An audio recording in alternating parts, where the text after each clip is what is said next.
I've watched it happen hundreds of times, maybe thousands. Someone sits down and we start talking, and then they go still. Not quiet, but still, like something finally clicked into place that they'd been waiting years to click. And that's what I want to talk about today. There's a specific kind of tired that comes from not understanding yourself. It's not the tired you get from working too hard, it's the tired you get from working against yourself over and over and not knowing why. You try to figure it out, you take tests, you read books, you get a label, and for about a week, it feels like something. And then you're right back to the same friction, the same you, with the same confusion about why you react the way you do, why certain things drain you, and why you can't just be more like them. And maybe the worst part is you start thinking you're the problem, not the system, but you. I don't think the problem was ever you. I think you were handed the wrong mirror. I know what it feels like to be handed the wrong mirror. I've lived it for years, decades to be honest. Back in the early 90s, I was taking personality assessments, paper and pencil. Someone else reading the results and telling me what I was. And every single one said the same thing: teacher. But it didn't feel right. Every organization that got that result tried to slot me into their idea of what a teacher looks like. They wanted me at a podium, in front of a room, and performing. And I hated that. That wasn't me. I hated being the center of attention. So I kept thinking I was misreading myself or they were misreading me. Either way, the label never fit. I'd read about my so called gift and feel nothing, no recognition, just more confusion. And I carried that for years. Then something shifted. This was decades ago. I was helping my daughter with homework, reading the directions and breaking them down so she could understand. And she got it. And her face would light up. A coworker would ask me to explain something, and I'd simplify it. Problem solved. These weren't grand teaching moments. No stage, no audience, no performance. Just me pouring out what I knew to help someone else in everyday situations. And it brought me joy. And when I stopped trying to fit into their limited definition and started recognizing what was actually flowing through me, everything changed. Identity and purpose stopped feeling like two separate things I had to find. They were the same thing. Your identity is your purpose. And once I understood that in myself, I couldn't stop seeing it in other people. My mind has always loved patterns. In high school, it was geometry, the way things connect, the way differences matter. People work the same way. I started watching how people responded to the world around them and how the same trait could show up in a beautiful way in one person and as a real problem in another, and how the same energy could build someone up or grind them down depending on whether they understood it.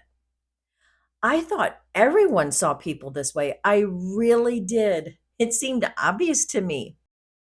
Friends started calling, then coworkers, then strangers, complete strangers, driving from other states just to sit down and talk. For decades, I've worked with people to help them understand their what, their how, and their why. And they'd leave feeling understood, really understood, like someone finally described them clearly enough that they could see themselves. I used to say I was holding up an invisible mirror. That's what it felt like. Not telling them who to be, just describing who they already were. And what came out of those decades is what I call the 7 energy types, 7 distinct patterns, 7 ways that energy flows through people as they move through the world: perceiving, serving, teaching, encouraging, giving, leading, and mercying. Every person has all 7, but one of them flows stronger than the rest. It's your core ing type, your natural current. And here's what makes this different from everything you've tried before. Other systems tell you who you are as a static identity. They hand you a noun, you're a 2. You're an ITJ, you're a lion. And then what? You have a label, but you still don't know why you're wired this way or what you're supposed to do with it. Ing energy doesn't give you a noun. It flows through you as a verb. It shows you how you're already moving through the world, how you've always been moving through the world. You just didn't have the words for it yet. That's the difference. And it's everything. If you're a perceiving type, you see things other people miss. You notice what's not being said. And people have probably told you that you're too intense or too brutally honest. If you're a serving type, you know what people need before they even ask. And you're the one who quietly makes everything work. And people have probably leaned on you to the point where you had nothing left. If you're a teaching type like myself, you break things down until they make sense. You've probably been told you give too much detail, but the people who needed to understand something finally understood it because of you. If you're an encouraging type, you walk into a room and automatically see what people are capable of.